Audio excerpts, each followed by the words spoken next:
E se pudéssemos salvar vidas e o mundo melhorasse para todos nós? Juntos, nós podemos. Invista neste canal.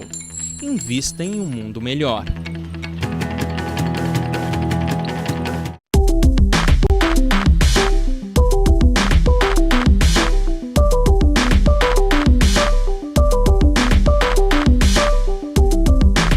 Boa tarde, telespectadores da TV Mundo Maior. Mais um programa ao vivo, como tem todos os dias da semana às 16 horas. O programa novamente, na sexta-feira, vai ao ar ao vivo. E você que está assistindo nosso programa pode participar do nosso programa ao vivo, diretamente, através do WhatsApp. Se você ligar para a gente no telefone 011, aqui é Estado de São Paulo, 99643-3827, você poderá falar conosco a qualquer momento. E fazer a nossa... Caiu aqui a coisa. Desculpa. Fazer a sua pergunta, a sua colocação, a sua consideração a respeito dos assuntos que nós estamos falando aqui ao vivo. Então é 011 99643 3827, como está aqui embaixo, que você pode ver e fazer contato com a gente aqui agora no programa, novamente na TV. E hoje nós vamos retomar um assunto, porém com uma outra visão. Nós falamos sobre o manual da vida e do viver, que é o Evangelho, nós pegamos como o Evangelho segundo o Espiritismo, separamos ele em 4 pedaços, e esses 4 pedaços mostram para a gente a fundamentação do que é para que se vive, né? Os 4 instrumentos para viver, as instruções e os instrutores. Ok. Aí nós vamos fazer uma analogia, ou uma colocação de agora em diante, que é a seguinte: o que acontece quando eu me afasto desse manual, né? Por 2 motivos, né? Por 2 maneiras eu posso me afastar do manual da vida. Ou eu posso exagerar nas colocações do manual, fazer demais, ficar além da conta, ou eu posso ficar muito aquém, não levar em consideração nada do que o manual da vida e do viver nos considera. Nesses extremos dos excessos e das omissões é que podem aparecer as patologias ou as dificuldades da vida e do viver, chegando ao ponto até de ter uma doença. E essa doença, ser física e ou psicológica, muitas vezes ela é a sinalizadora de que você se desviou do caminho do bem, do belo e do verdadeiro. Para a gente então não poder entender isso, vou lembrar aqui um resuminho que eu fiz na semana passada sobre o que é o manual da vida e do viver.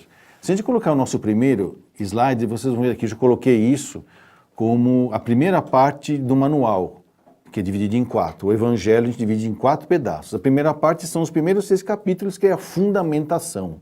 E a fundamentação é, para que você vive? Porque você faz parte da grande jornada do amor. E o que é essa jornada? Primeiro, aprender a amar a si mesmo. É um despertamento e um trabalho com si próprio. Depois que você despertou para si próprio, você vai despertar para o próximo, que é o trabalho ao próximo e a educação do sentimento. Ou seja, no começo, quando a gente desenvolve o amor a si mesmo, corre o risco do egoísmo. Depois, o amor ao próximo, corre o risco dos excessos, do niilismo, de achar que você não existe e só tem que servir o outro. Até que chega no equilíbrio entre a razão e o sentimento, que é a sabedoria, e aí você então vai passar para o amor a Deus, aí vai participar ativamente, conscientemente da obra do amor divino. Essa seta gigante aí, que liga o amor a si mesmo, que passa pelo amor ao próximo, para chegar até o amor a Deus, é a tal da grande jornada do amor, ok? Com isso, a gente vai começar a perceber que a gente pode exagerar nisso, sendo excessivo nesse contexto, ou a gente pode pecar, no sentido de não fazer, se omitir nessa jornada, se subtrair, de maneira que, como se nós estivéssemos com um excesso de velocidade ou estivéssemos parados no processo. E aí, a cada tipo de coisa que nós vamos vivenciar nesses 6 capítulos, nós vamos observar que os excessos causam alguns tipos de disposições. Então, o que significa isso? Nos traz uma tendência a alguma coisa. Tendência do quê? Né?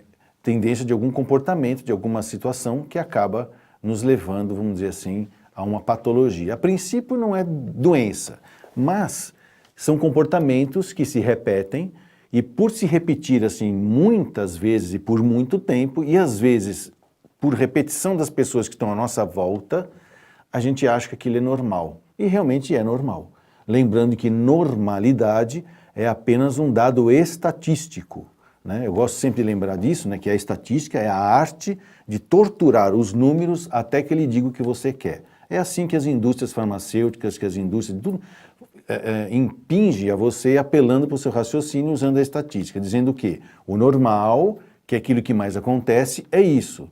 Porém, a ciência e a estatística não demonstram pela estatística, pelos esses cálculos, o que é certo e o que é errado. Então, o que mais acontece não é necessariamente certo nem errado, é apenas o que mais acontece. Porém, dependendo do nível de consciência que nós temos, se nós ainda estamos lá no amor a si mesmo, depois vem o amor ao próximo, depois vem o amor a Deus, o normal dessas etapas é preciso ser atingido. Depois que você passa desse normal, existe um além disso, né? Existe uma coisa que transcende a isso. E aí, então, é quando a gente começa a sair da curva normal, né? E aí, quando você está aqui fora da curva normal, você é, então, deslocado da curva normal. Por isso que em saúde mental, quem não tem um comportamento esperado para aquela população, para aquela época, a gente acaba tendo, então, o que nós chamamos de louco. É o deslocado. Porém, nem sempre o deslocado da curva normal é um doente mental. Muitas vezes ele está transcendendo a etapa da vida dele, deixando o mundo egoísta, por exemplo, para se passar para um mundo altruísta. E aí, então, ele acaba ficando muito esquisito perante as pessoas e acaba causando uma estranheza. Ou seja, ele não é normal. Porém, isso não significa que ele esteja errado e muito menos doente. Aí, se nós formos ver, então, no próximo diapositivo, nós já vamos começar a falar sobre isso. Olha lá. Na grande jornada do amor, o capítulo 1 diz assim: não vim destruir a lei. O que seria a ausência disso? Seria o desconhecimento da lei do amor. É muito provável que a maioria das pessoas adoecem porque desconhecem a lei do amor, ok? Mas existe também as pessoas que, quando conhecem a lei do amor, que nos aproxima de Deus, né, que é o poder amar ao próximo, exagera. Então, dado, assim, diz o budismo, né, o caminho do meio, né, que não é um caminho fixo, é um caminho que vai tendendo para a média, né? Então, às vezes eu exagero, às vezes eu me omito, mas na média eu estou no caminho do meio, que é, então, aprender a conviver, perceber, entender, absorver o que é essa lei do amor. Mas vamos falar aqui do que acontece quando a gente desconhece a lei do amor. Eu coloquei numa cor laranja, né, meio amarelada. Então, lembrando que o ser humano é um ser biológico, psicológico, social, espiritual e espírita, essas 5 características, essas 5 composições, essas 5 partes do ser humano vão adoecer. Então vamos lá ver, olha, se eu não conheço a lei do amor, nós vamos acabar tendo no biológico muitas lesões físicas por violência. Por quê? Porque a partir do momento em que eu não sei que Deus existe, não existe sentido na vida, a não ser satisfazer as minhas necessidades físicas, eu vou tomar as coisas dos outros e se eu for mais forte eu vou eliminar os que vão querer comer o que é meu e pegar o que é meu. Então, por eu não saber que existe lei de amor e que existe Deus e que existe uma jornada, então eu vou viver pelo meu instinto, pelo meu impulso, pelo meu imediatismo. No psicológico, vai ter o seu correspondente também, que são os abusos emocionais, se tornam rotina, se tornam normais, abusar emocionalmente das pessoas, coisas, lugares, instituições. Por quê? Porque como para mim não existe mais nada, o mundo é dos espertos, eu sou mais esperto, que se dane os burros, né, e os desconhecidos. Por quê? Porque eu não conheço a lei do amor. Então, se você for pensar, na época de Jesus, os espertalhões da época, os violentos da época, olhavam para ele e achavam ele um tremendo de um idiota. E ficavam achando que ele estava ameaçando, né, o Império Romano. Por isso que, de uma certa maneira, não foi difícil, vamos dizer assim, convencer, né, os fariseus convenceram os imperadores romanos a caçar e prenderem Jesus, dizendo assim, ó, ele diz que ele é o rei dos judeus e que ele vem aqui tomar o seu poder do império. Aí os romanos prenderam Jesus. Não, esse cara, meu, imagine, esse cara, isso é que a gente chama de abuso emocional.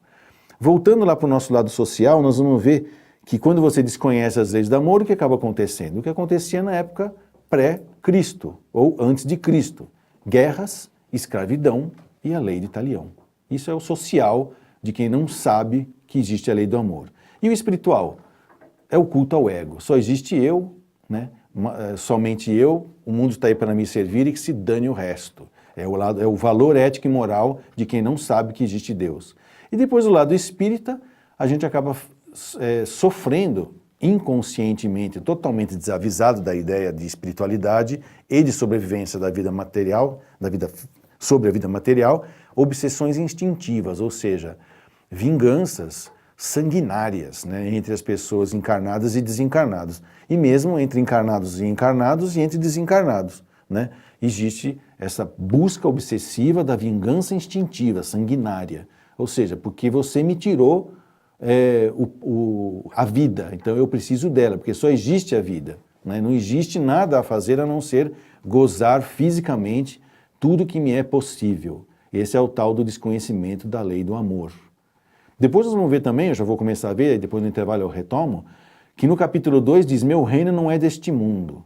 Então, ou seja, se eu não sei que existe outras vidas, que a minha vida é só essa, a biológica acabou, que eu sou uma coincidência biológica, e quando eu morrer não vai existir mais ninguém, né? Então, eu não tenho noção da minha jornada de vida. A minha vida é só essa aqui. Por azar, ou por sorte, a minha mãe encontrou com meu pai, né? Fura um faro, né? Aí, por azar, também por sorte, eu acabei sendo concebido.